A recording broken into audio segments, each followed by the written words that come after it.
i7 ગુજરાતનો અવાજ। નમસ્કાર દર્શક મિત્રો, i7 ન્યૂઝ ગુજરાતીની સાથે હું છું આપની સાથે પાયલ બામભણિયા। તો જોઈએ આજના મહત્વના સમાચાર। સૈરા અલ-અમીન પ્રાથમિક શાળામાં વાલી સંમેલન યોજાયું। ઇકબાલ બોકડા મુખ્ય મહેમાને જીવન મૂલ્યોની શિક્ષણ વિશે પ્રેરણાદાયક વિચારો રજૂ કર્યા। સૈરાનગરમાં આવેલી અલ-અમીન પ્રાથમિક શાળા ખાતે વાલી સંમેલનનું આયોજન કરવામાં આવ્યું હતું। આ કાર્યક્રમની શરૂઆત કુરાનની આયાત સાથે કરવામાં આવી હતી।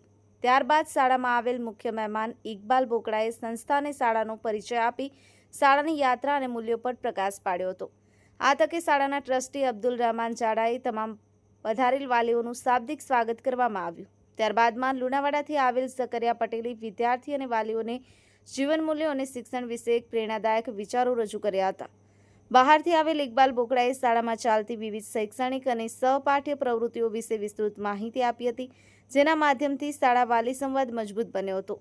આચાર્ય ખાંટ જસવંત કુમાર અને હિફઝુર રહેમાને સમગ્ર કાર્યક્રમનું સંચાલન કર્યું હતું, તેમજ ખાંટ જસવંત કુમારે આભાર વિધિ કરી હતી। આ તકે શાળાના સમગ્ર સ્ટાફ અને બહારથી પધારેલ ઇકબાલ બોકડા, ઝકરિયા પટેલ તથા અબ્દુલ રહેમાન જાડા તેમજ અલ-અમીન પ્રાથમિક શાળા વિદ્યાર્થીનીઓ સાથે વાલીઓએ પણ આ કાર્યક્રમને સફળ બનાવ્યો હતો।